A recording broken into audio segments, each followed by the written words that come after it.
Some people carry grief so long it becomes part of who they are. Maren Oathwell was one of those people.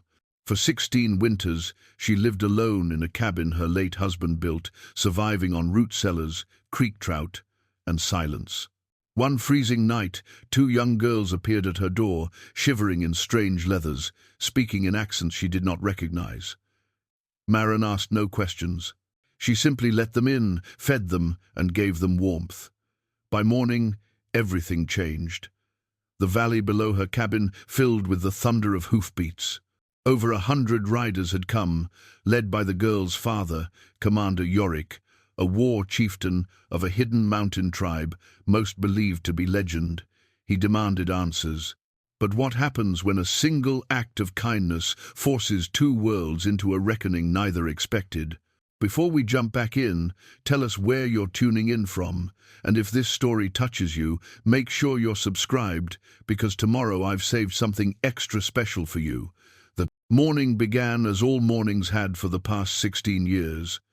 Maren Oathwell woke before dawn, her body trained by decades of mountain living to rise with the first grey light that crept through the gaps in the shutters. She lay still for a moment, listening to the silence that wrapped around the cabin like a second skin. The fire had burned down to embers overnight, and the cold had begun its slow invasion through the log walls. She could see her breath in the dim light, small clouds that vanished as quickly as they formed.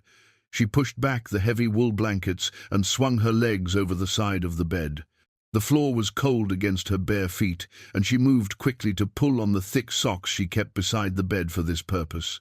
At 53 years old, her joints protested the cold more than they once had, but she had learned to ignore such complaints. The body would do what it needed to do. It always had. The cabin was small but well made.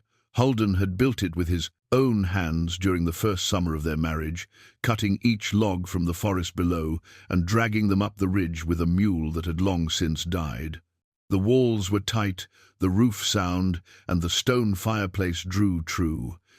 It was a good cabin. It had been a good life for as long as it lasted. Maren crossed to the fireplace and knelt on the worn hearthstones.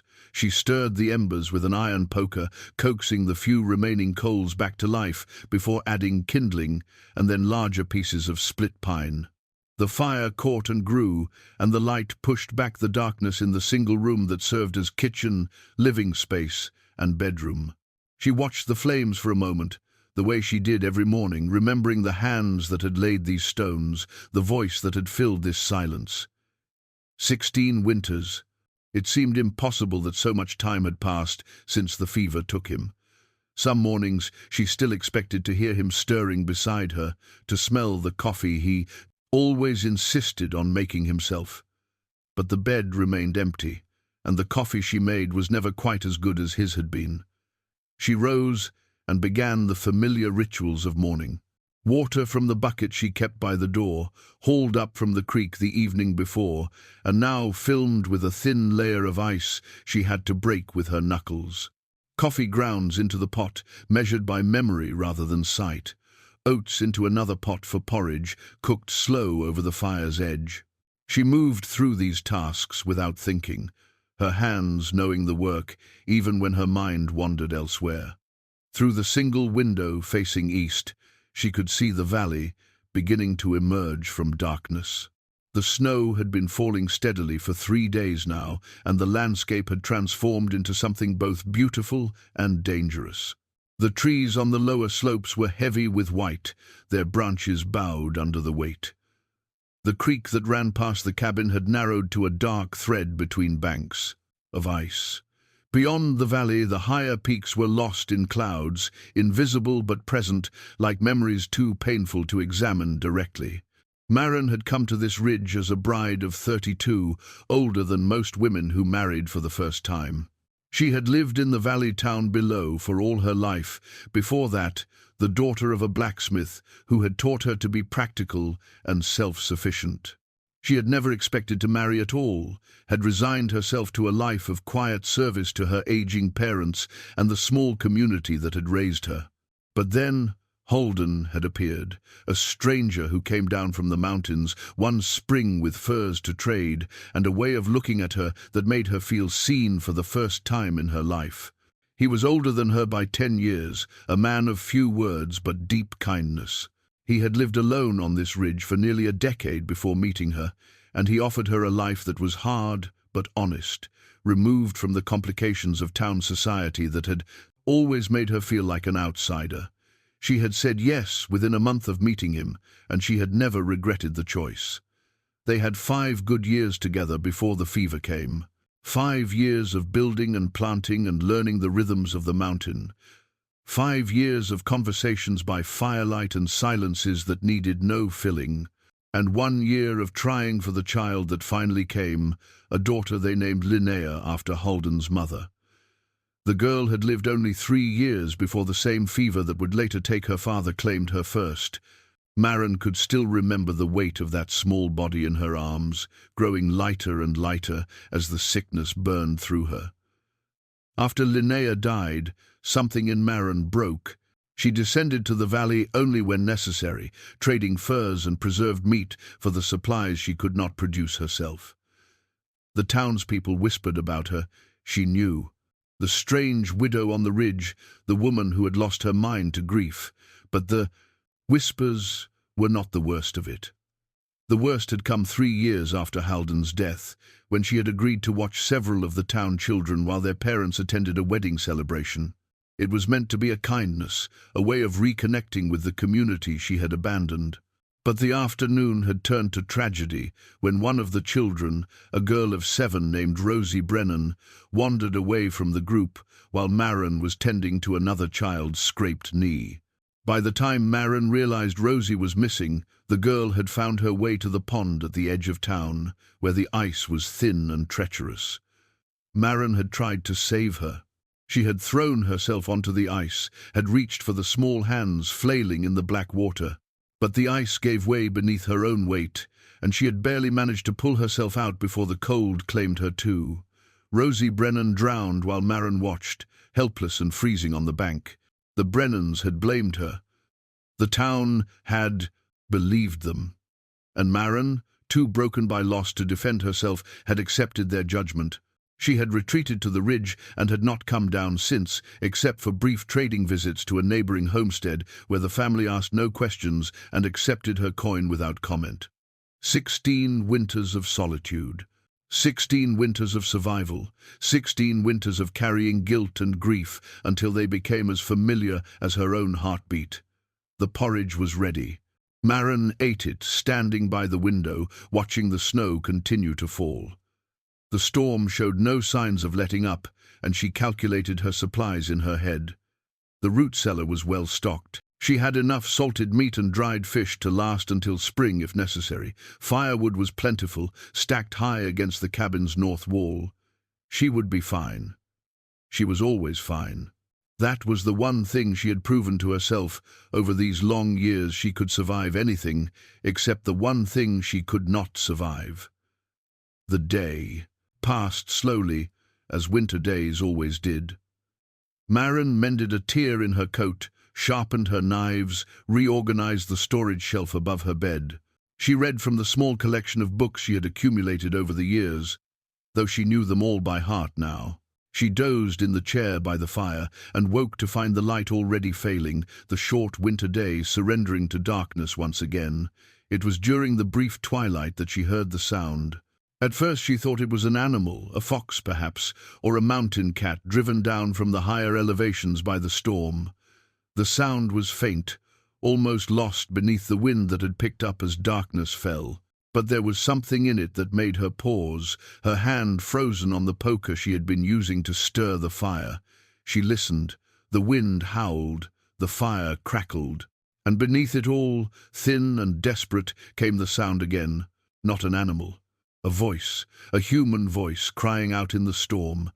Maren rose and moved to the door. She pressed her ear against the cold wood and listened. The voice came again, clearer now, though the words were lost in the wind. A woman's voice. Young.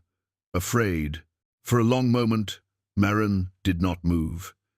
She had not opened her door to a stranger in 16 years.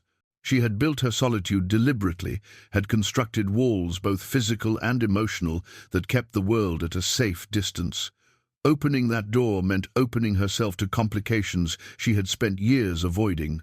But the voice came again, and this time it was unmistakably a cry for help. And Maren, for all her isolation, for all her grief, was not a woman who could ignore such a cry. She lifted the heavy oak bar that secured the door and pulled it open. The wind hit her immediately, driving snow into her face and stealing her breath. She squinted into the darkness, one hand raised to shield her eyes, and saw movement on the ridge path that led up from the valley. 2 figures struggling through the snow. They were perhaps 50 yards from the cabin, barely visible in the swirling white, but moving toward the light that spilled from her doorway. One of them was supporting the other, half carrying, half dragging her companion through drifts that reached nearly to their waists. Maren did not hesitate. She grabbed her coat from the peg by the door and pushed out into the storm, moving toward the figures with the sure-footed confidence of someone who knew every rock and hollow of this ridge. The cold was brutal, the wind a physical force that tried to push her back toward the cabin, but she leaned into it and kept moving. She reached them within minutes, though it felt longer. 2 young women, she saw now, dressed in clothing unlike anything she had seen in the valley. Their coats were made of heavy hide, their boots laced high with leather thongs, and the designs worked into their garments were strange and intricate. The older one looked up at Maren with eyes that held both desperation and suspicion. The younger one was barely conscious, her head lolling against her companion's shoulder, her face flushed with fever even in the bitter cold. The older girl said something, but the wind tore her words away before Maren could understand them. It did not matter. Maren pointed toward the cabin, toward the light, and the girl nodded. Together, they lifted the sick one between them and fought their way back through the storm. Inside, Maren barred the door against the wind and turned to examine her unexpected guests. The older girl had lowered her companion onto the bed, the only bed in the cabin, and was hovering over her with an expression that mixed fear and fierce protectiveness. She looked to be perhaps 17, with dark hair pulled back in a braid and features that were strong rather than pretty. Her eyes moved constantly, taking in the cabin, the door, the windows, cataloguing threats and exits with the wariness of someone who had learned not to trust easily. The younger one was perhaps 15, though it was hard to tell in her current state.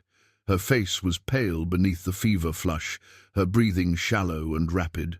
When Maren pressed a hand to her forehead, the heat of it was alarming.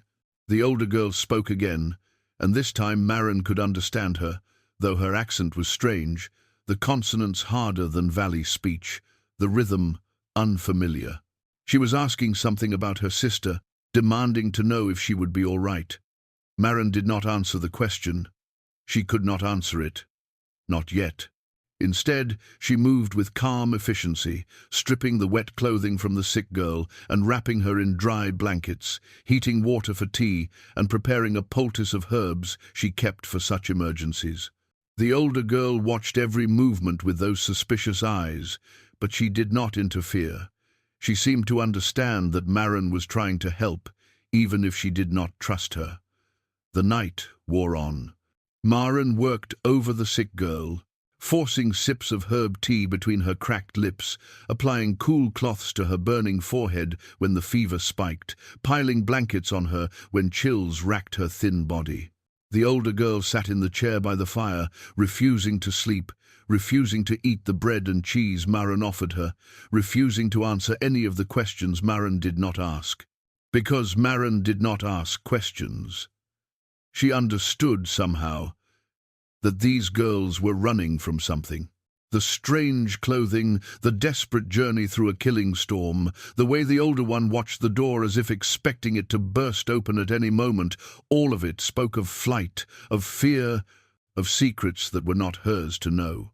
And Maren, who had her own secrets, who understood the need for silence, did not press. Toward dawn, the fever broke. The younger girl's breathing eased, and the flush faded from her cheeks. She slept now, truly slept, and some of the tension went out of her companion's shoulders. The older girl finally ate, finally drank, finally allowed her eyes to close for a few minutes at a time. Maren sat by the window as the grey light of morning crept over the ridge. The storm had passed in the night, leaving behind a world transformed by snow. The sky was clearing, and the first pale blue was appearing in the east. She could see the valley below, could see the smoke rising from distant homesteads, could see the road that wound down toward the town she had not visited in years. And she could see something else. Movement on the valley floor. Riders, many riders, emerging from the forest edge and making their way up the road. Even at this distance, she could see that there were dozens of them, perhaps 100 or more. They rode in formation, their horses dark against the white snow, and at their head flew a banner she did not recognize, black cloth bearing the image of a stag. Behind her, the older girl had risen from the chair. She moved to stand beside Maren at the window, and when she saw the riders, her face went pale. She spoke a single word, a name, heavy with fear and something that might have been grief. And though Maren did not know the word, did not know the name, she understood its meaning. The girl's father had come, and he had brought an army. The thunder of hoofbeats grew louder as the riders climbed the valley road. Maren counted them from the window, her lips moving silently as she tallied the dark shapes against the snow. 80, 90, more than 100. They moved with the discipline of trained warriors, their formation tight despite the difficult terrain, their pace steady and relentless. The older girl, Maren realized she still did not know her name, had backed away from the window. Her hand had gone to her belt, where a hunting knife hung in a worn leather sheath. Her eyes were fixed on the door. "They cannot find us here," she said, her accent making the words strange but comprehensible. "If they find us, they will take us. Back. I will not let them take her back." Maren turned from the window. The younger girl was still sleeping, her fever broken but her strength depleted. She would not be walking anywhere today, perhaps not for several days. Whatever these girls were running from, they had reached the end of their flight. "Who are they?" Maren asked. It was the first question she had allowed herself. The older girl hesitated. Suspicion and desperation warred in her expression, and for a moment Maren thought she would not answer. But then something in her seemed to break, the weight of the night and the fear and the exhaustion, finally too much to bear alone. "My father's men," she said, "the Valdren. My father is their commander." She paused, and when she spoke again, her voice was bitter. "Their chieftain. He rules the mountain, tribes beyond the high passes. Most valley people think we are legend, stories to frighten children." She laughed, a harsh sound without humor. "We are real enough, and my father will not stop until he finds us." Maren absorbed this information in silence. She had heard the stories, of course. Everyone in the valley had. Tales of a hidden people who lived in the remote peaks, who came down from the mountains only in times of war, who followed ancient customs and answered to chieftains whose authority was absolute. She had always assumed they were myths, the kind of stories that accumulated around any wild and unexplored territory. But the riders filling the valley below were no myth. "Why are you running?" she asked. The girl's jaw tightened. "Because he wishes to sell us, to trade us like horses or cattle for alliance with other tribes. My sister to one chieftain's son, me to another." Her hand clenched on the knife at her belt. "I am Svenna. My sister is Halla. Our mother died giving birth to her, and our father has cared for nothing since except duty and tradition. He does not see us as daughters, he sees us as obligations to be fulfilled." Maren said nothing. She understood something of what Svenna described, the way grief could turn a person inward, could make them cling to structure and ritual when everything else had been stripped away. She had done the same herself, building walls of solitude and routine to hold back the chaos of loss. But she had hurt no one but herself in the process. This chieftain, this Yorrik, was preparing to sacrifice his daughter's futures for the sake of political alliance. The hoofbeats had stopped. Maren moved back to the window and looked down. The riders had halted at the base of the ridge, spreading out along the tree line in a formation that suggested they intended to stay. At their center, a group of men had dismounted and were conferring, their breath steaming in the cold morning air. One of them, tall, broad-shouldered, with a grey-streaked beard visible even at this distance, stood apart from the others. He held himself with the unconscious authority of a man accustomed to command. Even from here, Maren could see that he was looking up at her cabin. "He will come," Svenna said from behind her. "He will search every homestead, every cabin, every cave in these mountains until he finds us. And he will not be gentle with anyone who stands in his way." Maren considered this. She thought about the solitude she had built over 16 years, the careful distance she had maintained from the world and its complications. She thought about the life she had made on this ridge, quiet and lonely and safe. And she thought about the two young women who had appeared at her door, desperate and afraid, seeking nothing more than shelter from the storm. "Stay out of sight," she said, "both of you. There is a root cellar beneath the floor, under the rug by the hearth. If they search the cabin, you will hide there." Svenna stared at her. "You would lie for us? You do not even know us." "I know enough," Maren said. "I know that you came to my door in need, and I let you in. That makes you my guests. Whatever else happens, I will not betray my guests." She did not wait for Svenna's response. She moved to the door, lifted the bar, and stepped out onto the porch. The morning was bright and cold, the sky a hard blue after the storm. The snow sparkled in the early sun, and the air was so still that Maren could hear the creak of saddle leather and the stamp of horses' hooves from the valley below. She stood on the porch and watched as a single rider separated from the group and began to climb the ridge path toward her cabin. He came alone and unarmed, she noticed. His sword remained in its sheath, and his hands were empty. It was a gesture of respect, she supposed, or perhaps merely caution. A lone woman in a mountain cabin was unlikely to pose a threat to a war-chieftain, but approaching unarmed sent a message nonetheless. He dismounted at the edge of her property, leaving his horse ground-tied in the snow, and walked the final distance on foot. Up close, he was older than she had expected, perhaps her own age, or a few years older, with deep lines around his eyes and a weathered face that spoke of hard winters and long campaigns. His beard was more grey than dark, and his eyes were the colour of slate, cold and assessing. But there was something beneath the hardness, something that looked almost like exhaustion or grief. He stopped at the foot of the porch steps and looked up at her. For a long moment neither of them spoke. "I am Yorrik," he said finally, "commander of the Valdren. I am searching for my daughters." His voice was deep and rough, accustomed to giving orders that were obeyed without question. But there was a note in it that surprised her, something that sounded almost like pleading. This was a man who had not slept, she realized. A man who had ridden through the night, driven by fear he would never admit to. Maren kept her face neutral. "I am Maren Oathwell. I live here alone. My daughters disappeared 3 nights ago," Yorrik continued, as if she had not spoken. "2 girls, one dark-haired, one fair. They were last seen heading toward the lower passes. The storm would have driven them down into this valley. They may have sought shelter." His eyes bored into hers. "Have you seen them?" Maren held his gaze. She thought of Svenna's fierce determination, of Halla's fevered sleep, of the fear in both their faces.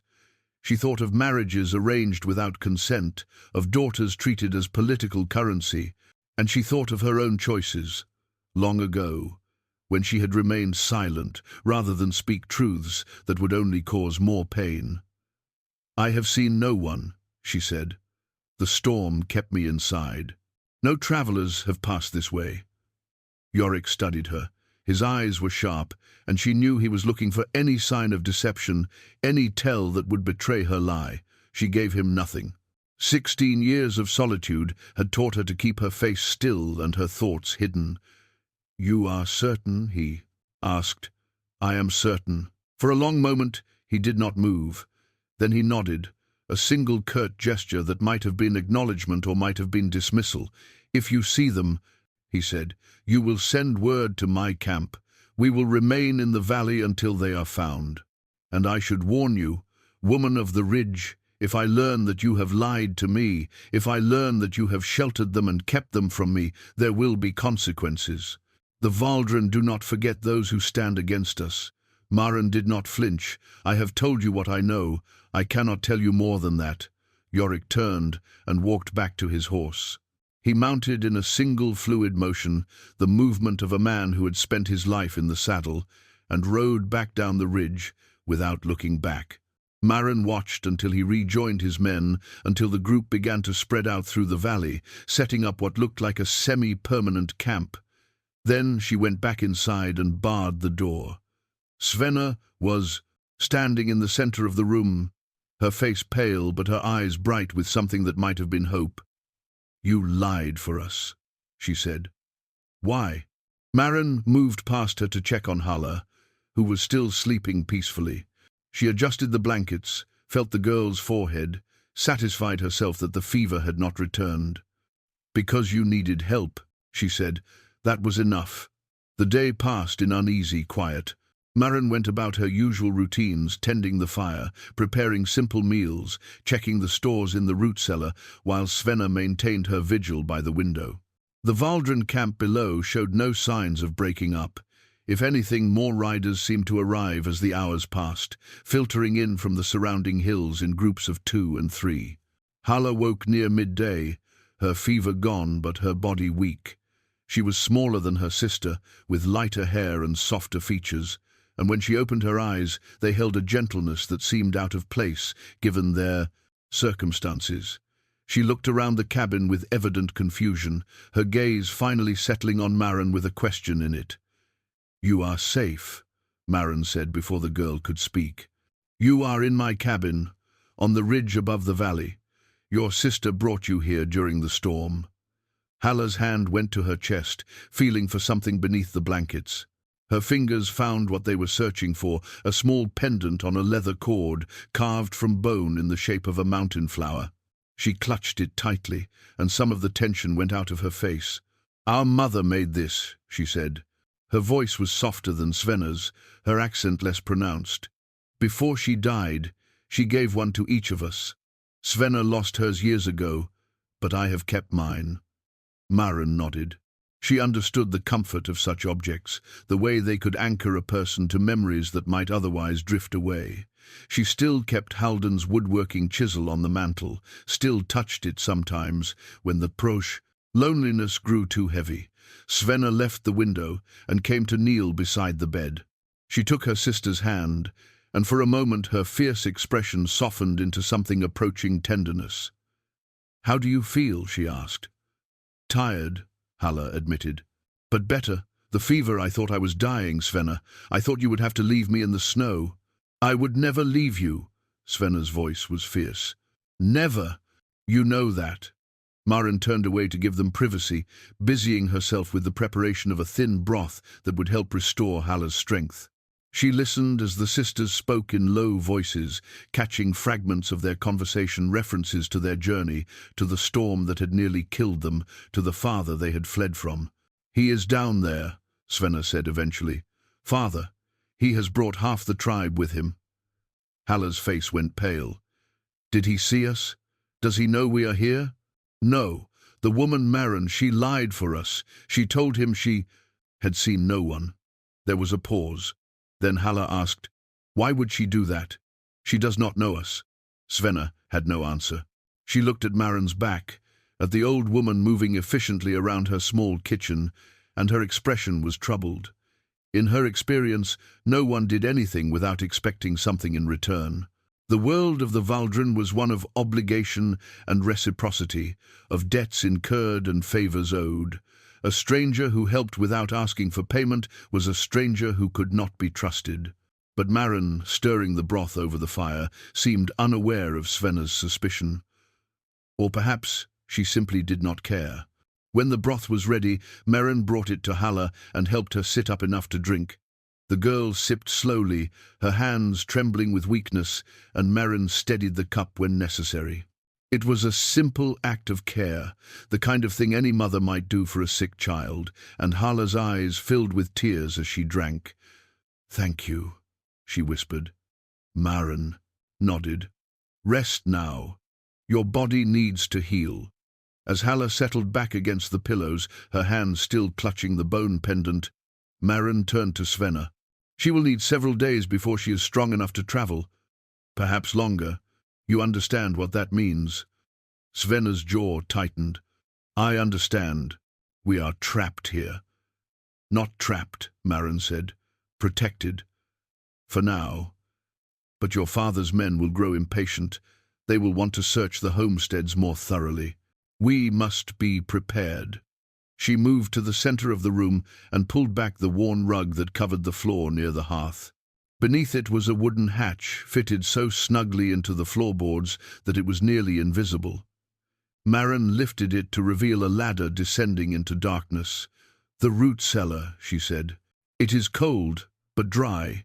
If searchers come, you and your sister will hide here. There are blankets below, and enough provisions to last several days if necessary." Svenna looked at the dark opening, with evident distaste, but she nodded. "We have hidden in worse places. I do not doubt it." The afternoon wore on. Maren taught Svenna the signals she would use if searchers approached a certain pattern of knocks on the floor, a particular arrangement of items on the table that would tell them it was safe to emerge. They rehearsed the procedure twice, until Svenna could move her sister into the cellar within moments if needed. As dusk approached, Maren stood again at the window, watching the lights of the Valdrin camp flicker to life in the valley below. She counted the fires, estimating the number of men who had gathered there. More than she had first thought. This chieftain had committed significant resources to finding his daughters. "Tell me about your father," she said. Svenna had settled into the chair by the fire, her knife in her lap, her eyes never quite leaving the door.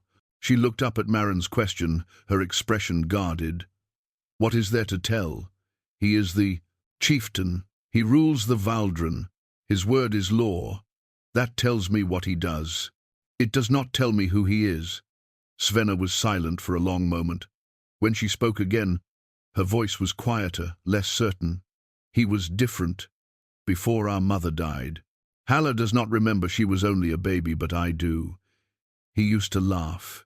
He used to tell stories by the fire at night, stories about the old heroes, about battles and quests and impossible journeys. He used to carry me on his shoulders when we walked in the high meadows."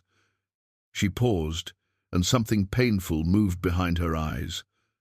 "After Mother died, it was as if someone had put out a fire inside him.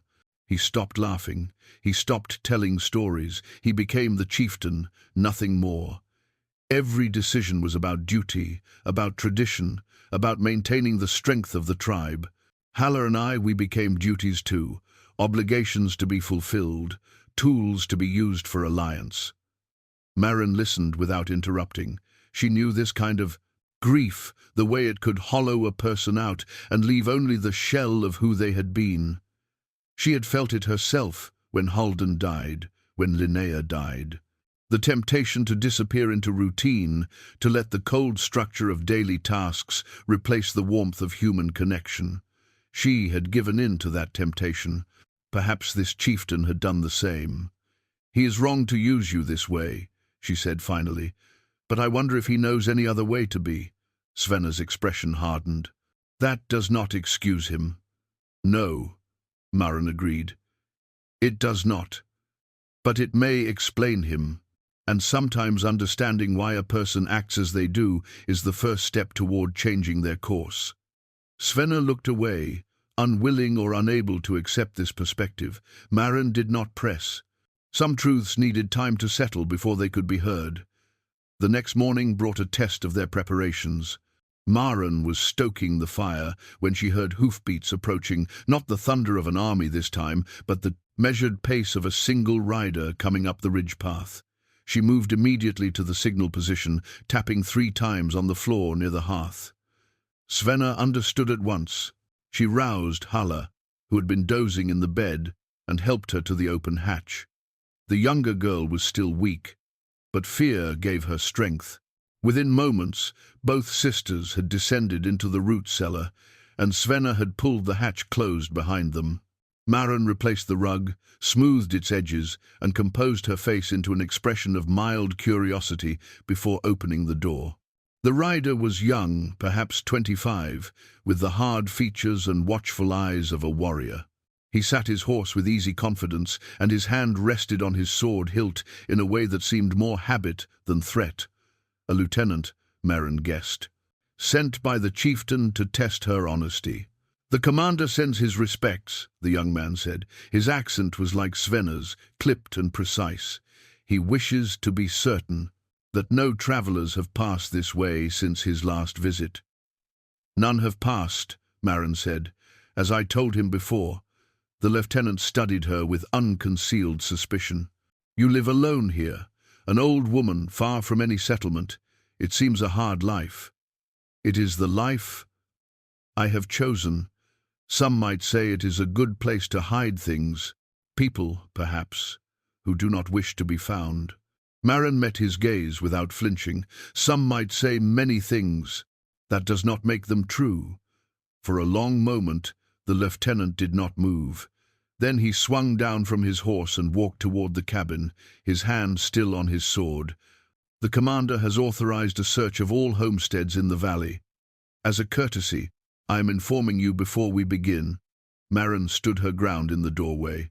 "And if I refuse? That would be unwise." The lieutenant's voice was flat, without emotion. "The Valdren do not force entry into the homes of free people without cause.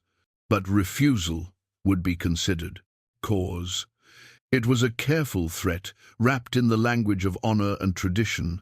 Maren understood the game being played.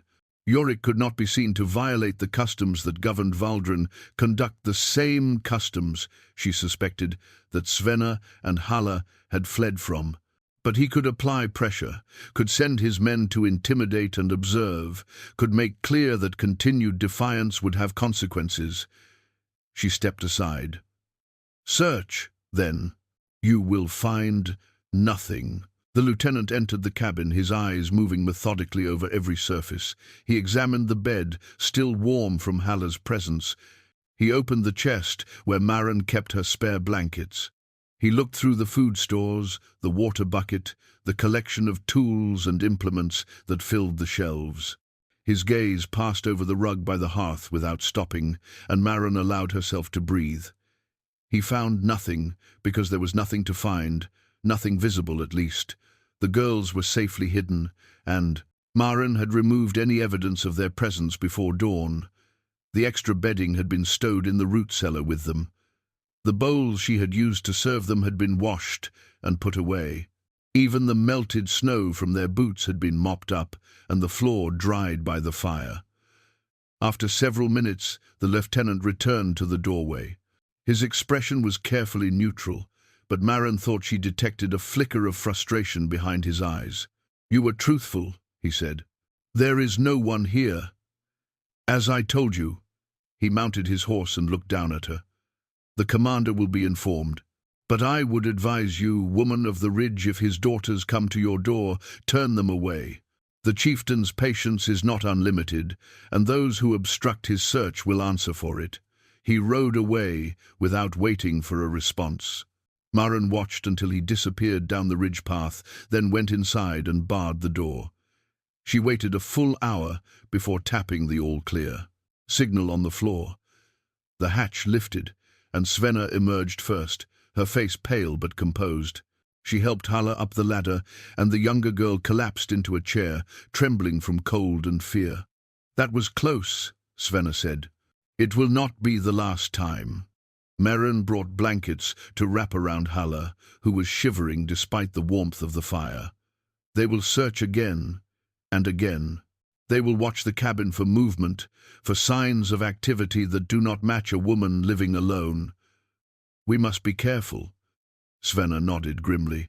But it was Halla who spoke, her voice soft but clear. "Why are you doing this for us?" Maren looked at the younger girl, her pale face, her dark circled eyes, her hand still clutching the bone pendant at her chest. She saw something in that face that she had not expected to see again.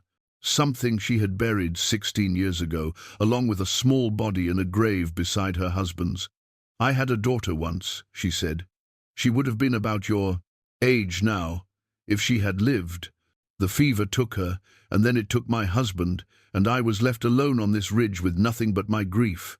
She paused, surprised by how easily the words came after so many years of silence. "I could not save her. I could not save him.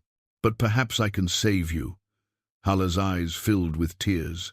She reached out and took Maren's hand, a gesture so natural and trusting that it broke something open in Maren's chest. "I am sorry," Halla whispered, "for your daughter, for your husband. I know what it is to lose a mother. The absence never goes away." "No," Maren agreed, "it does not.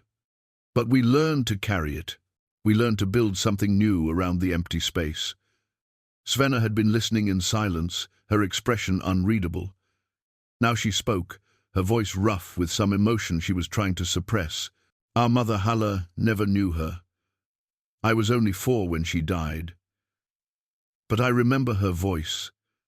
I remember the songs she used to sing.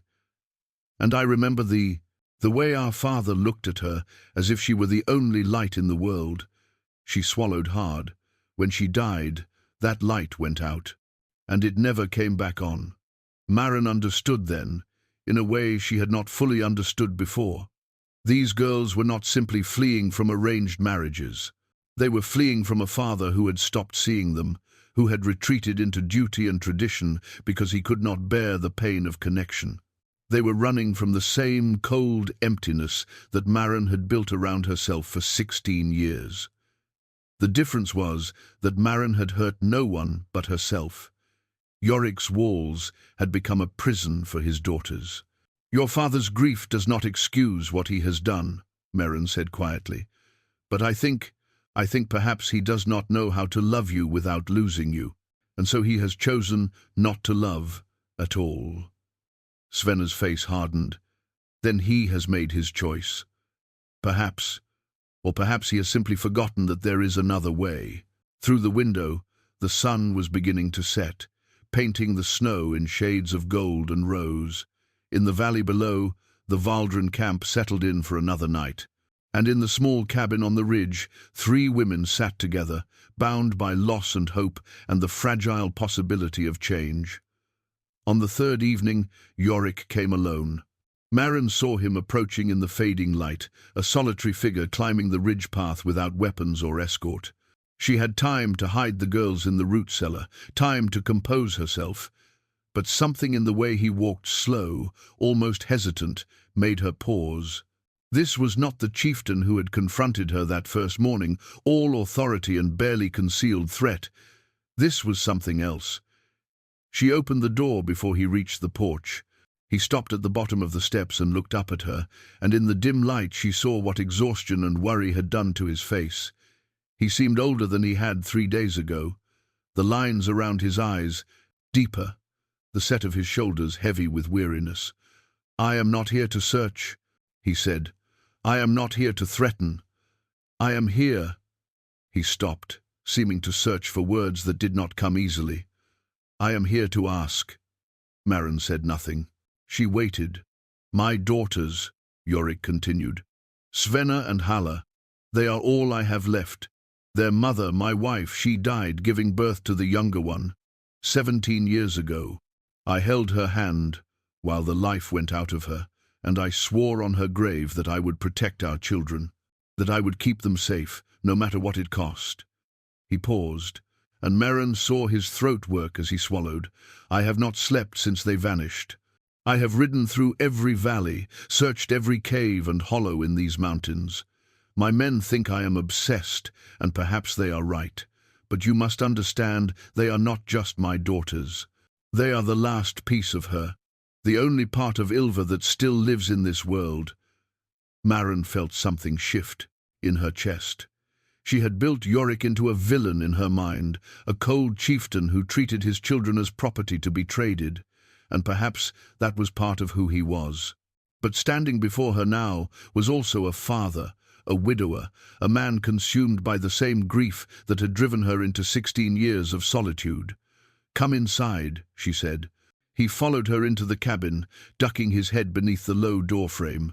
He looked around at the small space, the single bed, the humble furnishings, and something in his expression softened.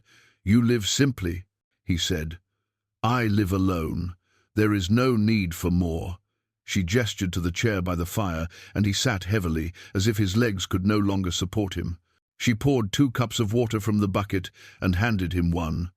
He drank without comment, and she saw his hands trembling slightly as he lowered the cup. "Tell me about them," Maren said. "Your daughters." Yorrik looked into the fire. "Svenna is fierce. She was fierce even as a Benjamin's child, always fighting, always questioning. She has her mother's spirit, the same fire that drew me to Ylva in the first place. I used to admire it.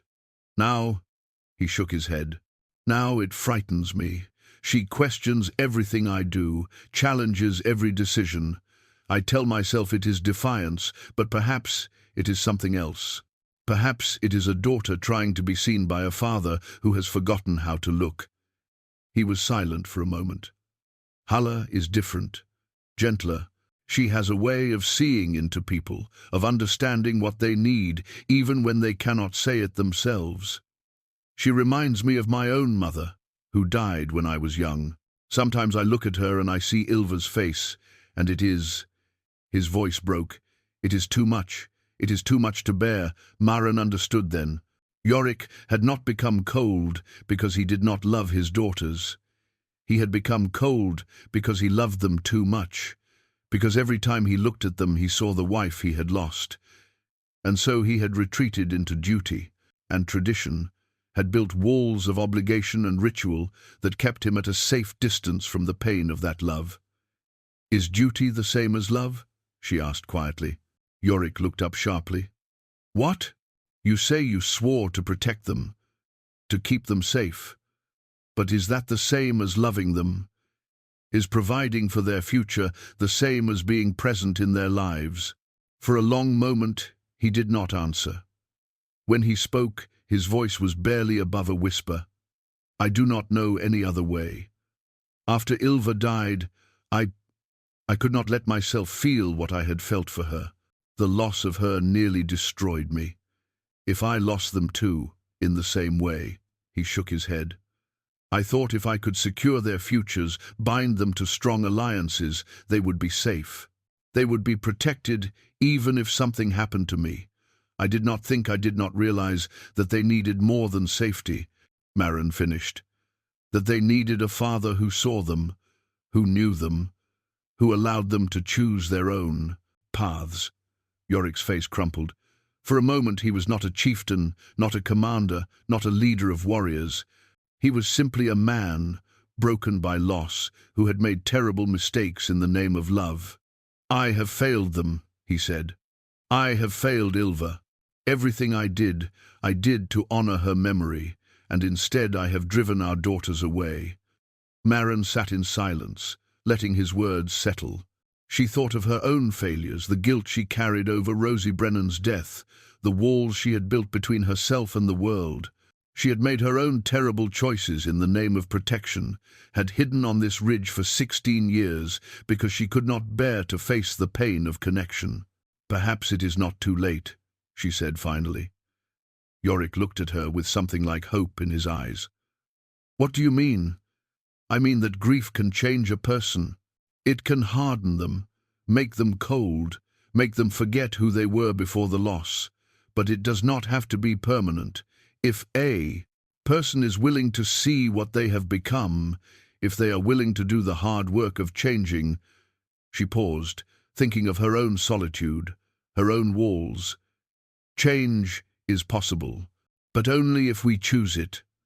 Yorrik stared at her for a long moment. Then he rose, and she saw that some of the weight had lifted from his shoulders. You speak as if you know this from experience, he said. I do. He nodded slowly. I should return to my camp. My men will wonder where I have gone. He moved toward the door, then stopped.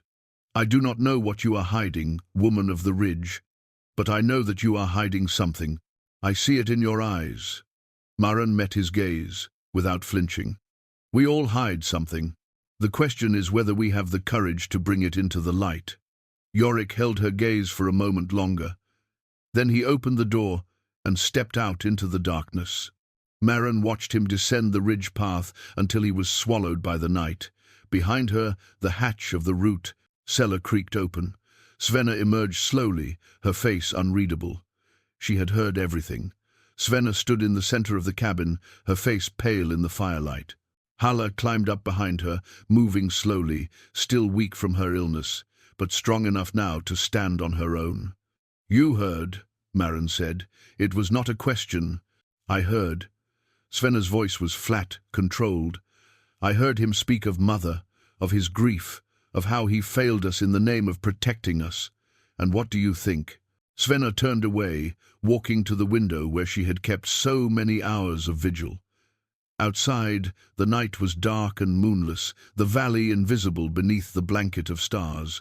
I think he has never spoken to us the way he spoke to you. I think he has never shown us the grief he carries. I think, her voice cracked. I think I did not know my father at all. Halla moved to stand beside her sister. She reached out and took Svenna's hand, a gesture that seemed as natural as breathing. I remember what you told me, Halla said softly, about how he used to be before Mother died, how he used to laugh and tell stories and carry you on his shoulders. I always thought you were making it up. It seemed so different from the father I knew. I was not making it up. I know that now. They stood together in silence, looking out at the darkness. Maren watched them, seeing the complicated tangle of love and anger and grief that bound them to each other and to their absent father. He is not a monster, she said quietly. He is a broken man who made broken choices. That does not make what he did right, but it makes him human. Svenna turned to face her. You sound as if you want us to forgive him. I want you to understand him. Forgiveness is your choice, not mine. There was a long pause. Then Svenna walked to the chest where Maren kept her few treasured possessions.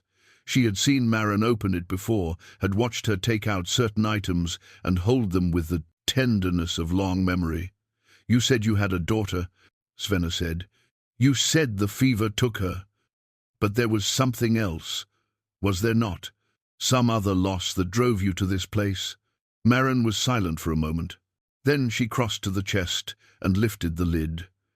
She reached inside and withdrew a folded piece of paper, yellowed with age, the edges soft from handling.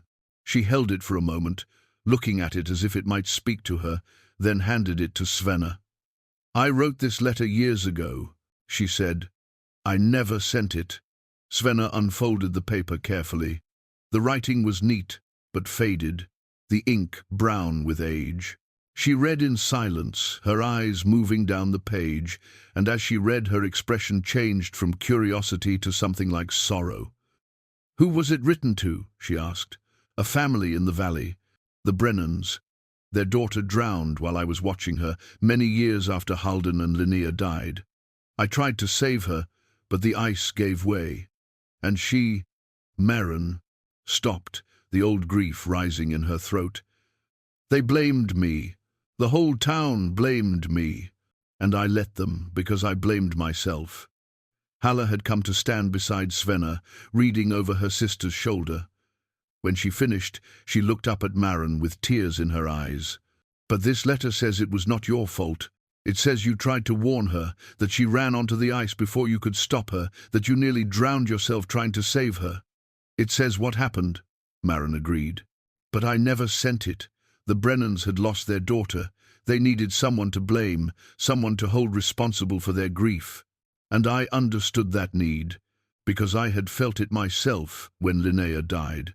I was angry at God, angry at the world, angry at Halden for leaving me alone to bear it. If there had been someone to blame, I would have blamed them. She paused. So I let the Brennans have their anger. I let the town have their whispers. And I came up here, where I could be alone with my guilt and my grief, and I never went back. Svenna stared at her. You gave up your entire life because you thought a grieving family needed someone to hate?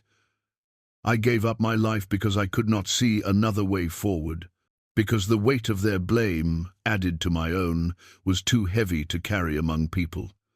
Up here I could pretend none of it had happened. I could live in silence and let the years pass.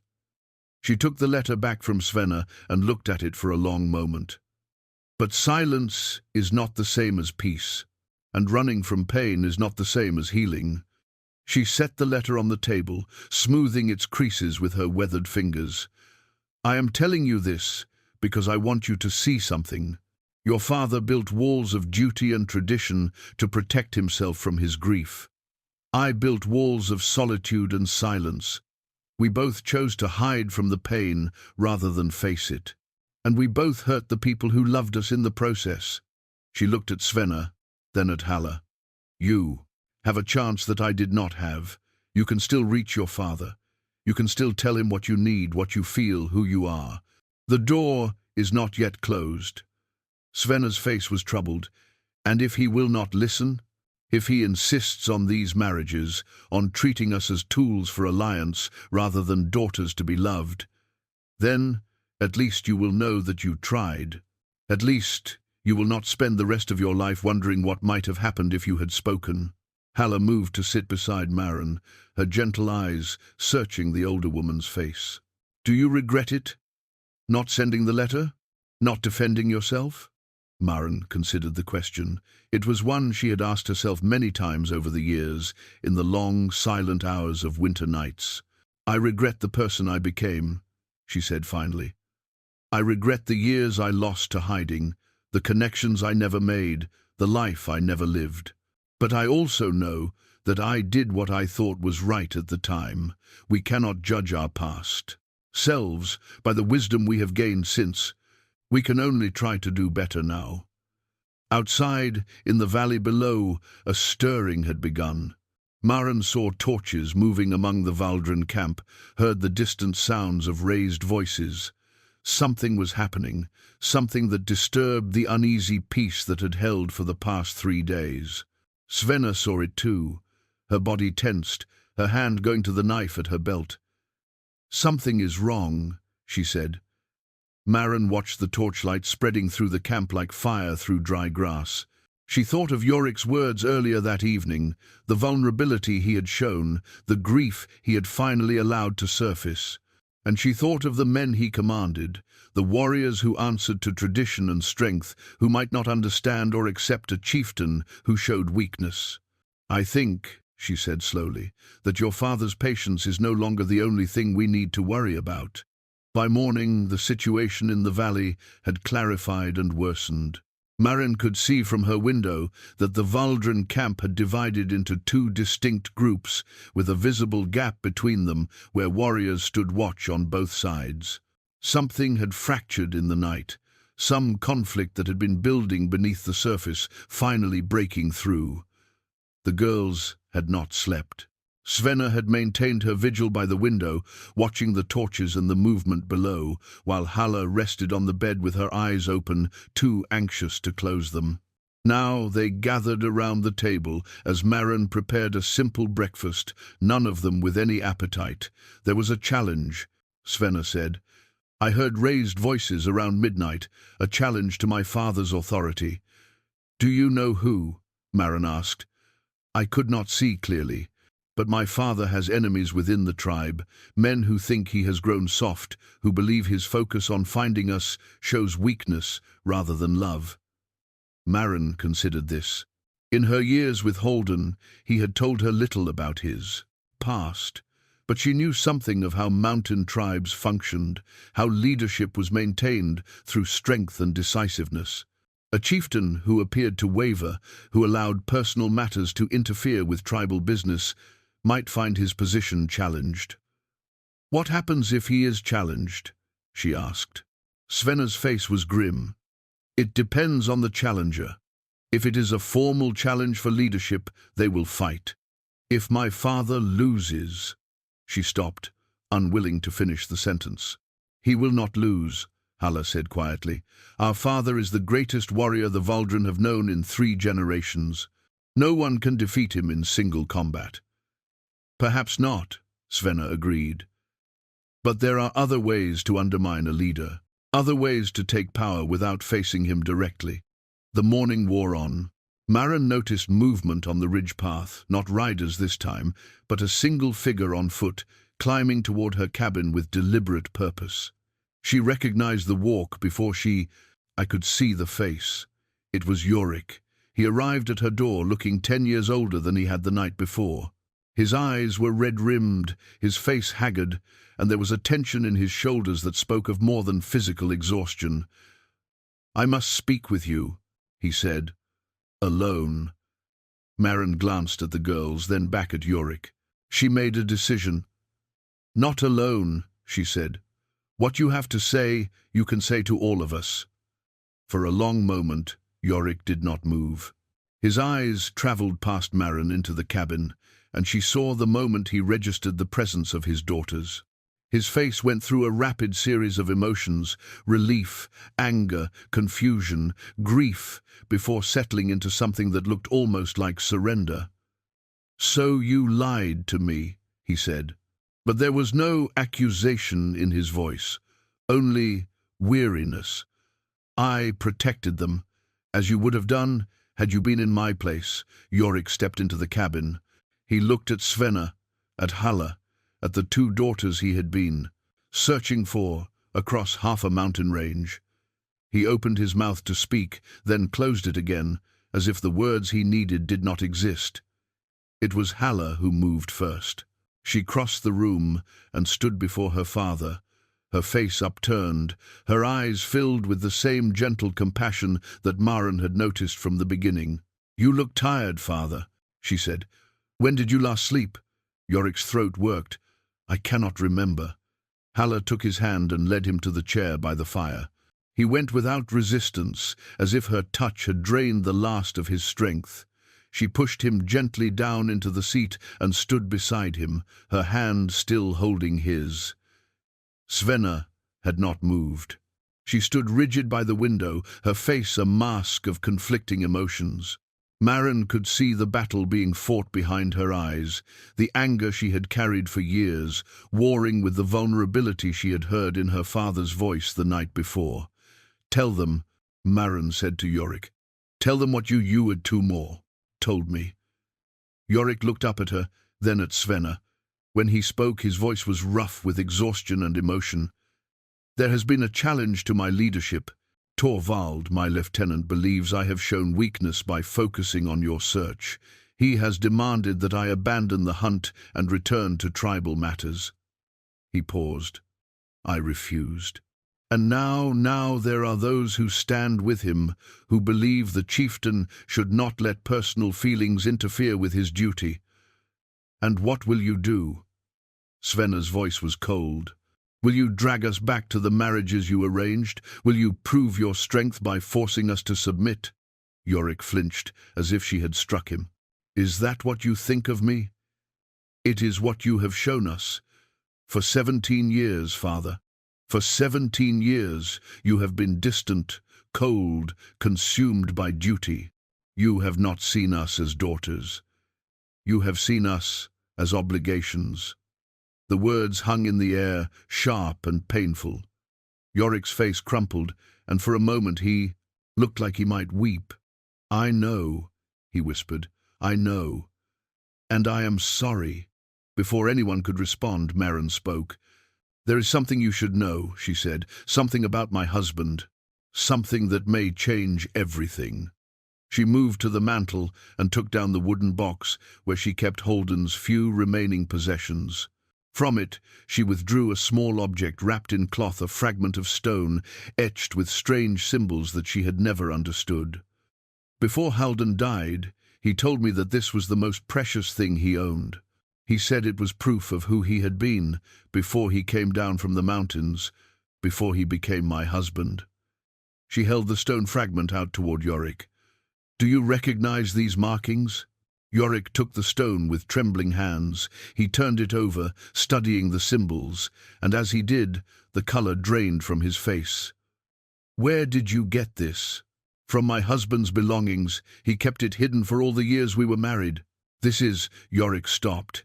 He reached into his own belt pouch and withdrew something, a flat stone, larger than the fragment Maren held, etched with similar symbols.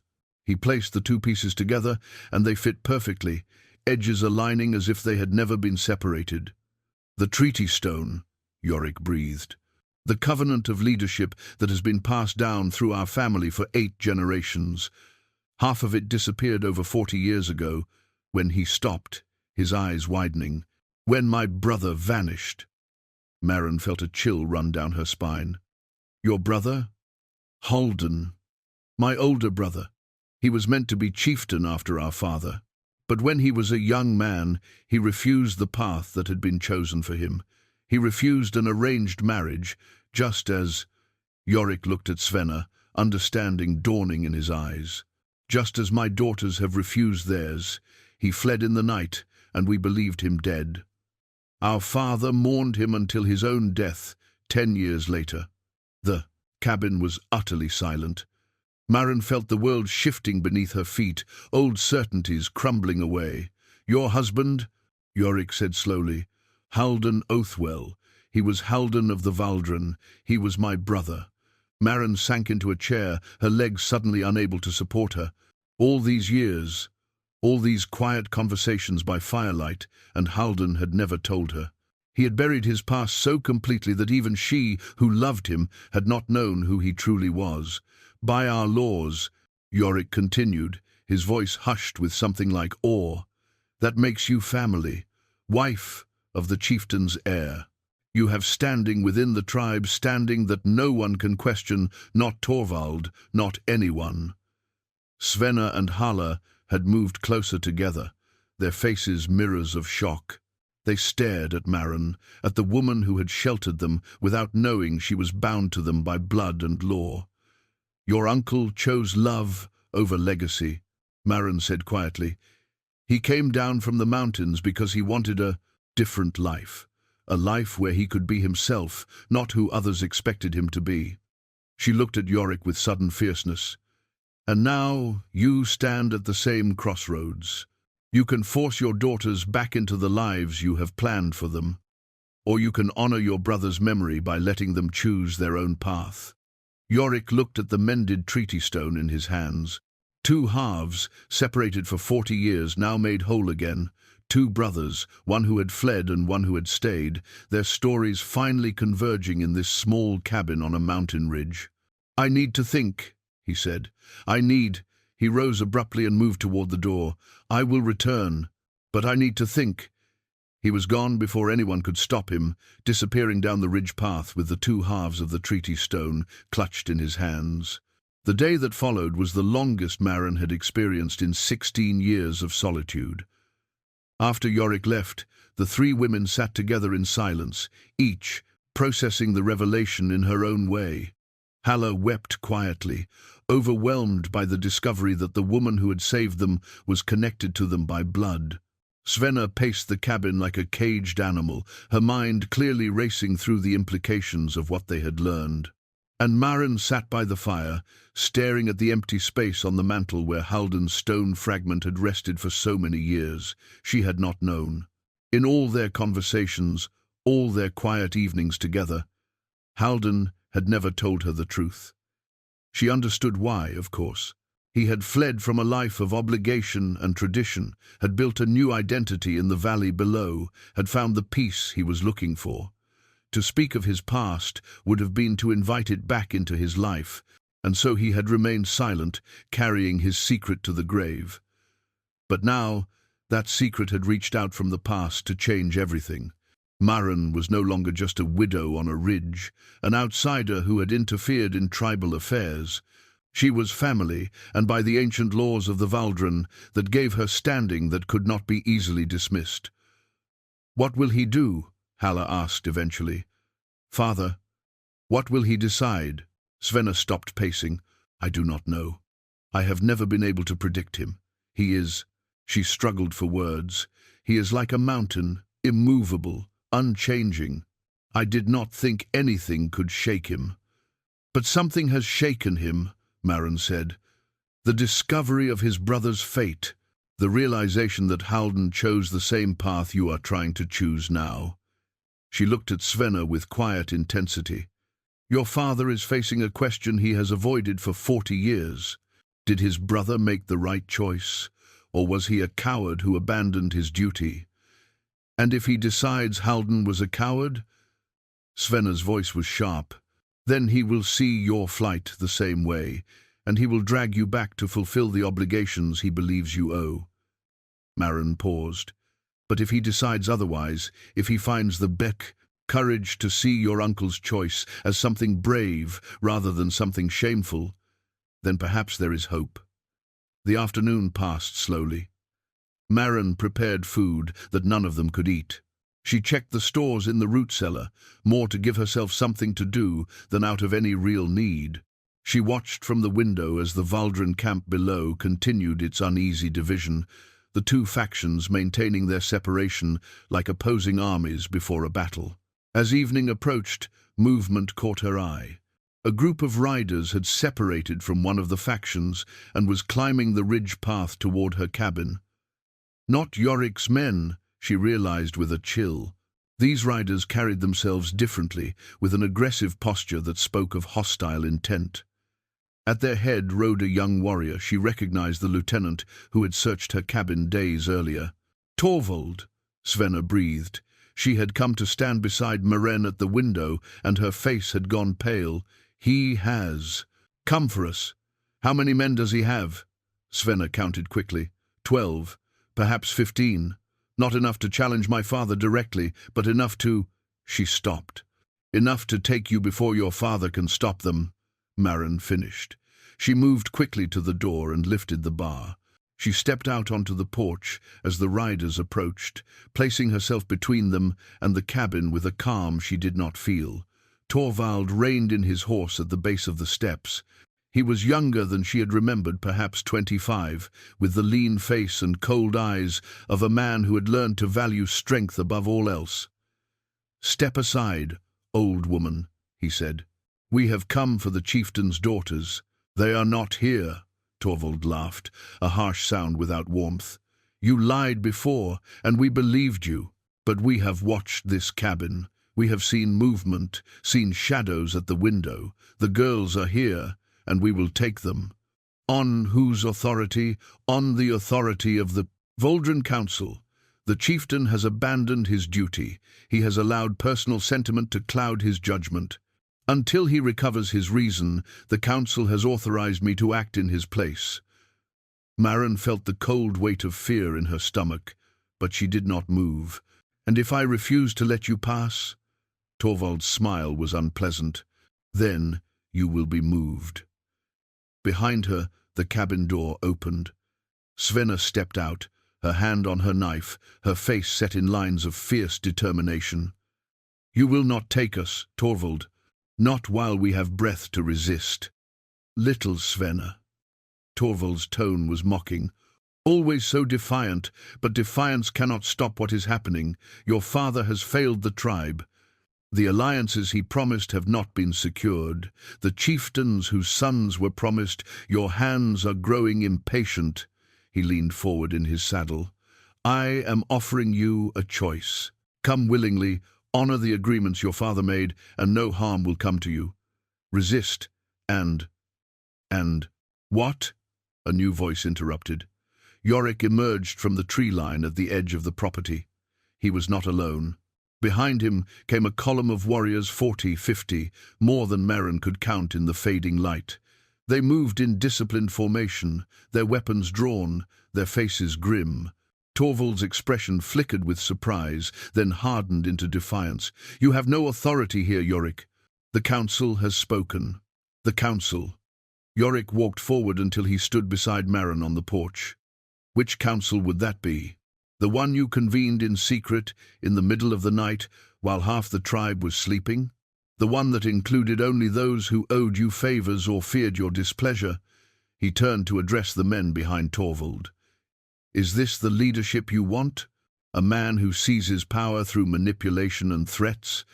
A man who would force his chieftain's daughters into marriages against their will? Some of the riders exchanged uncertain glances.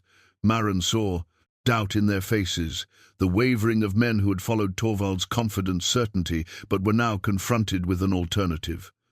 I have news for all of you, Yorrik continued. He held up the mended treaty stone so that the torchlight caught its surface. My brother Holden, the heir who disappeared 40 years ago, did not die as we believed.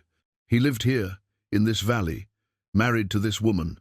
He gestured toward Maren. He chose a different path than the one our father had planned for him. He chose love over legacy, and he found peace.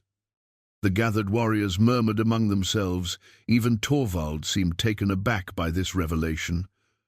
By our laws, Yorrik said, his widow is family. She has standing within the tribe, and she has given shelter to my daughters not to hide them from me, but to protect them from exactly this kind of violent seizure. He looked at Torvald with cold contempt. You came here to drag them away like cattle. You came to enforce traditions that my own brother died to escape. And you call yourself a leader? Torvald's hand went to his sword. Your brother was a coward and a traitor. He abandoned his duty, his family, his people. If you seek to honor his memory, then you are as much a failure as he was. Yorrik did not flinch. My brother was braver than I ever knew. He saw something wrong in our traditions, and he had the courage to walk away. I spent 40 years believing he had dishonored us. But now, I understand he was the only one of us who was truly free. He turned to face the gathered warriors, both his own men and those who had followed Torvald. I am still your chieftain. I have not abandoned my duty. But I have come to see that duty is not the same as blindness. We have traditions that have served us well, and traditions that have caused nothing but pain. The forced marriages of our daughters to secure alliances, that is a tradition I will no longer enforce. Any alliance built on the unwilling sacrifice of our children is not an alliance worth having. The warriors were silent. Maren could feel the tension in the air, the pivotal moment when everything could tip one way or the other. Svenna stepped forward. Her voice was clear and strong. I have spent my life fighting against a father who would not see me, a father who treated me as an obligation rather than a daughter. But I did not run from him because I hated him. I ran because I wanted him to see me, to truly see who I am and what I need.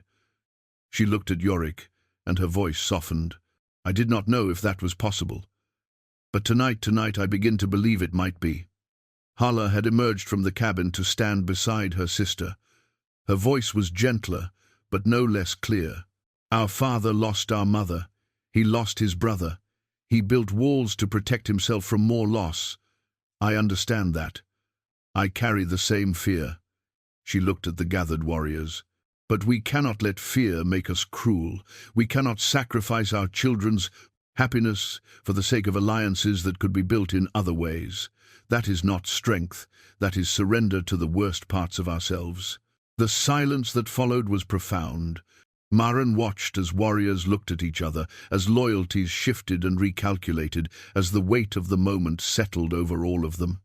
Torvald still sat his horse, his hand still on his sword, but he was alone now, isolated in his defiance. The men who had ridden with him had begun to edge away, their faces troubled, their certainty shaken. What will it be, Torvald? Yorrik asked quietly. Will you draw that sword and fight, or will you accept that the world you thought you knew has changed? Torvald's hand tightened on his sword hilt. His jaw worked, the muscles tensing and releasing as he calculated his options. Around him, the riders who had followed him up the ridge had pulled back, leaving him exposed, a lone figure against the combined weight of Yorrik's gathered warriors. This is not over, he said, his voice hard. You may have swayed them tonight with your pretty words about love and freedom, but the other chieftains will not be so easily convinced. The alliances were promised, the agreements were made. When they learn that you have broken faith, I will speak to them myself, Yorrik interrupted. I will explain that the terms must be renegotiated, that our daughters are not property to be traded, but women with their own minds and hearts. If they cannot accept that, then they are not the allies we want. Torvald laughed bitterly. And when they turn against us, when the alliances fail and our enemies see our weakness, then we will face that together, as we have faced every challenge for 8 generations. Yorrik stepped forward, his voice quiet but carrying in the still night air.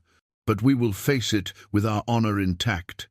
We will face it knowing that we did not sacrifice our children for the sake of convenience.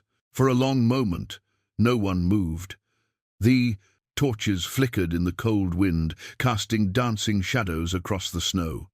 Maren could feel the tension building, the moment stretching toward some inevitable breaking point. Then Torvald drew his sword. The motion was sudden, violent, the blade singing as it cleared the scabbard.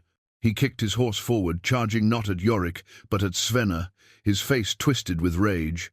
If you will not honor the agreements, then I will take what was promised. Several things happened at once. Yorrik shouted a warning and moved to intercept. Warriors on both sides scrambled for their weapons. And Halla, gentle, quiet Halla, stepped in front of her sister, placing herself directly in the path of Torvald's charge. "Stop!" she cried, her voice cutting through the chaos. Perhaps it was the unexpectedness of her action. Perhaps it was something in her voice, the command beneath the gentleness, the steel hidden in the silk. Whatever the reason, Torvald's horse shied, rearing back as if the girl before it were a wall of flame rather than a slight young woman in borrowed clothes. Torvald struggled to control his mount, his sword arm dropping as he fought to stay in the saddle. In that moment of distraction, Yorrik reached him. He grabbed Torvald's sword arm and pulled, yanking the younger man from his horse with a strength that belied his years. Torvald hit the ground hard, the breath driven from his lungs, his sword spinning away into the snow. Before he could rise, Yorrik stood over him, his own sword drawn, and pointed at Torvald's throat. "Yield," Yorrik said. His voice was calm, almost gentle. Torvald stared up at him, his chest heaving, his face contorted with fury and humiliation. Around them, the gathered warriors watched in tense silence. "Yield, and this ends. Continue, and I will be forced to do what our laws demand." Yorik's eyes were steady. "I do not want to kill you, Torvald. You are young, you are passionate. You believe you are doing what is right, but you are wrong. And I will not let you harm my daughters, no matter the cost." The moment stretched. Maren found herself holding her breath, watching the calculations play across Torvald's face, the weighing of pride against survival, defiance against the cold reality of the blade at his throat. Then something in him seemed to collapse. The fire went out of his eyes, replaced by something hollow and defeated. "I yield," he said. Yorrik lowered his sword and stepped back. He offered Torvald his hand, but the younger man refused it, pushing himself to his feet unaided. He looked around at the warriors who had once followed him, now standing apart, and his face twisted with bitter understanding. "You may have won tonight," he said to Yorrik, "but this is not finished. The old ways will not die because one chieftain has grown soft." "Perhaps not," Yorrik agreed, "but change must start somewhere. It may as well start here," he gestured to 2 of his men. "Escort him to the camp. He will be given the choice, swear loyalty and remain, or take his horse and leave the tribe. I will not hold him prisoner, but I will not suffer treachery either." The warriors led Torvald away. He went without resistance, but Maren saw the look he cast back over his shoulder, the smouldering resentment, the promise of future conflict. This was not a man who would forget or forgive easily, but that was a problem for another day. Tonight, at least, was won. Svenna stood where she had been throughout the confrontation, her hand still on her knife, her face pale but composed. She looked at Halla with an expression that mixed admiration and disbelief. "You stepped in front of me," she said. You could have been killed. Halla shrugged, a small gesture that seemed almost casual. You would have done the same for me. The warriors began to disperse, some returning to the valley camp, others taking up positions around the cabin as a protective guard. The immediate crisis had passed, but Maren could see that the night was not yet over. There was still a reckoning to be had, not between factions or warriors, but between a father and his daughters. Yorrik stood apart from the others, his sword sheathed, his face unreadable in the torchlight. He watched as his men moved past him, accepting their quiet acknowledgments with brief nods. But his eyes kept returning to Svenna and Halla, who had retreated to the porch of Maren's cabin, standing close together as they had throughout the confrontation. When the last of the warriors had gone, Yorrik approached his daughters. He moved slowly, almost hesitantly, as if afraid that any sudden movement might startle them into flight again. Svenna watched him come. Her hand had finally left the knife at her belt, but her posture remained guarded, her face wary. Beside her, Halla waited with quiet patience, her gentle eyes tracking her father's approach. Yorrik stopped at the foot of the porch steps. For a long moment he simply looked at them, really looked, perhaps for the first time in years. He saw Svenna's fierce determination, the fire that reminded him so much of his wife. He saw Halla's quiet strength, the compassion that had allowed her to step in front of a charging horse without hesitation. "I have been a fool," he said finally. "A blind, stubborn fool." Neither daughter spoke. They waited. "When your mother died, Yorik's voice caught. He paused, gathered himself, continued. "I broke. Something inside me shattered, and I did not know how to put it back together. So I stopped feeling. I told myself that duty was enough, that if I could just keep moving forward, keep doing what was expected of me, the pain would fade." He looked down at his hands, strong hands, warrior's hands, but trembling now in the cold night air. It did not fade. It grew, and I buried it deeper and deeper until I could not feel anything else either. Not joy, not love, not even the daughters who needed me to be more than a chieftain. Svenna's expression had not softened, but something had shifted in her eyes.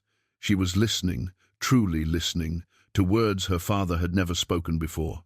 "I told myself the marriages were for your protection, for the good of the tribe. But that was a lie I told myself to avoid facing the truth." He looked up at them, and there were tears on his weathered face.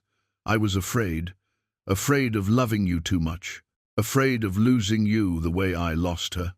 And so I pushed you away, made you into obligations instead of daughters, because obligations cannot break your heart the way love can." Svenna found her voice at last. "We needed a father, not a chieftain, not a strategist planning alliances, a father who saw us, who knew us, who let us make our own choices. I know that now." Yorrik took a step closer, his hand reaching out as if to touch them, then falling back to his side. "I cannot undo the years I have wasted. I cannot give you back the childhood you should have had. But I can try to be different, if you will let me." Halla moved first, as she had throughout this long night. She descended the porch steps and took her father's hand, the gesture simple and profound. "I never stopped loving you," she said. "Even when it hurt, even when I did not understand why you were so cold, I knew somewhere beneath it all that you were still there. The father who used to sing mother's songs when he thought no one was listening." Yorik's composure finally broke. He pulled Halla into his arms, holding her tightly, his shoulders shaking with suppressed sobs. Svenna remained on the porch, her face a battleground of conflicting emotions. Maren watched her, understanding the struggle she was witnessing. Svenna had carried her anger for so long that it had become part of her identity. Letting it go meant becoming someone new, and that was perhaps the most frightening transformation of all. But then she moved. She descended the steps slowly, each one a choice, each one a step away from the past and toward an uncertain future. When she reached her father, She did not embrace him immediately. Instead, she reached for the knife at her belt. Yorrik tensed, but he did not pull away. Svenna drew the knife, a hunting knife, its handle worn smooth by years of use. She held it out to her father, hilt first. "You gave me this when I was 12, she said. "You told me it was for protection, that I should never be without it." Her voice was rough with emotion. "I am returning it now, not because I no longer need protection, but because I need a father more than I need a weapon." Yorrik took the knife with trembling hands, and then, finally, he pulled Svenna into his embrace alongside her sister. Maren watched from the cabin doorway, tears streaming down her own weathered face. 3 days later, the Valdren prepared to return to their mountain home. The camp in the valley had been dismantled, tents folded and packed, horses readied for the long journey back through the high passes. The division that had threatened to tear the tribe apart had been healed imperfectly, tentatively, but healed nonetheless. Those who had followed Torvald had been given the choice Yorrik promised, and most had chosen to stay, their loyalty renewed by the chieftain's unexpected transformation. Torvald himself had chosen exile. He had ridden out alone the morning after the confrontation, his face set in bitter lines, his future uncertain. Maren suspected they had not seen the last of him, but that was a concern for another day. Now, on a clear winter morning, Yorrik climbed the ridge path one final time. He found Maren on her porch, watching the activity in the valley below with an expression of quiet contemplation. "We are leaving within the hour," he said. "I wanted to thank you before we go." "Thank me for what? For lying to you? For hiding your daughters?" Yorrik smiled, a real smile, perhaps the first genuine one Maren had seen from him. "For all of it. For showing me what I had forgotten. For keeping my daughters safe when they needed shelter. For telling me about my brother." He reached into the pouch at his belt and withdrew the mended treaty stone. He held it for a moment, looking at the ancient symbols, the line where the two halves joined together. "I want you to have this," he said.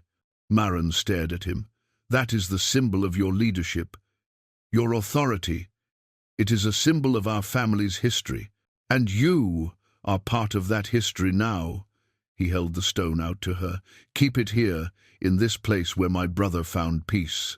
Let it remind anyone who comes after us that our family is not defined by blood alone, but by the choices we make and the love we share." She took the stone with careful hands, feeling its weight, its history, its meaning. She crossed to the mantel and placed it beside Haldan's woodworking chisel, the two artifacts side by side, remnants of a man who had been both husband and brother, valley settler and mountain prince. "He would have liked this," she said. "Haldan. He would have liked knowing that his flight was not a source of shame, but a beginning." "I think he knew," Yorrik said. "I think he found what he was looking for, and he was at peace with his choice." He paused. "I envy him that. But perhaps it is not too late for me to find the same thing." Svenna and Halla appeared on the ridge path, climbing toward the cabin. They had spent the morning saying goodbye to the place that had sheltered them, walking the property, committing it to memory. Now they joined their father on the porch, their faces calm and clear. "Will you come with us?" Halla asked Maren. "Back to the mountains? There would be a place for you. Our grandmother's house stands empty. You would be welcome." Maren considered the offer. She had lived alone for so long that the prospect of community, of belonging, was almost frightening. But she thought of the unsent letter in her chest, of the 16 years she had spent hiding from the world, of the truth she had finally spoken aloud. "Not yet," she said. "There is something I must do first, someone I must speak to." Svenna understood. "The letter, the Brennans. It is time." Maren looked out at the valley, at the town she had avoided for so many years. "I have hidden long enough. Whatever they say, whatever happens, I need to face it. I need to tell my side of the story, even if no one believes me." "And after?" Halla asked. Maren smiled, a real smile, one that reached her eyes. "After, I will think about the future. Perhaps I will visit your mountains, perhaps I will stay here. But whatever I choose, it will be a choice, not an escape." The sisters embraced her in turn. Svenna's hug was fierce and brief, Halla's gentle and lingering. Then they descended the ridge path with their father, joining the waiting column of riders. Maren watched them go. She watched until the last horse had disappeared into the tree line, until the thunder of hoofbeats had faded into silence, until she stood alone on her porch with only the wind and the snow for company. But the silence felt different now. It was not the silence of hiding, of grief buried so deep it could not be touched. It was the silence of possibility, of a page waiting to be written. She went inside and retrieved the unsent letter from its box. She read it one more time, then folded it carefully and tucked it into her coat pocket. She banked the fire, secured the shutters, locked the door. Then she began the long walk down to the valley. The path was familiar. She had walked it countless times in the years before her exile, bringing goods to trade, visiting neighbors, living a life that seemed like a dream now. The snow was deep, but the footing was sure, and she moved with the confidence of someone who knew every rock and root. As she descended, she passed the place where the treaty stone had been mended, the place where Haldan's story had finally been told. She paused there for a moment, looking up at the high peaks that held the Valdran homeland, hidden beyond clouds and distance. She thought of Haldan, who had come down from those mountains to find a new life. She thought of Svenna and Halla, who had fled to this ridge seeking freedom. She thought of Yorrik, who had learned that duty without love is emptiness. And she thought of herself, Maren Oathwell, widow, hermit, keeper of secrets, finally walking toward the world she had abandoned. The cabin door stood behind her, closed but not locked. She would return to it eventually, but first she had a letter to deliver. Some doors, once opened, change everything on both sides.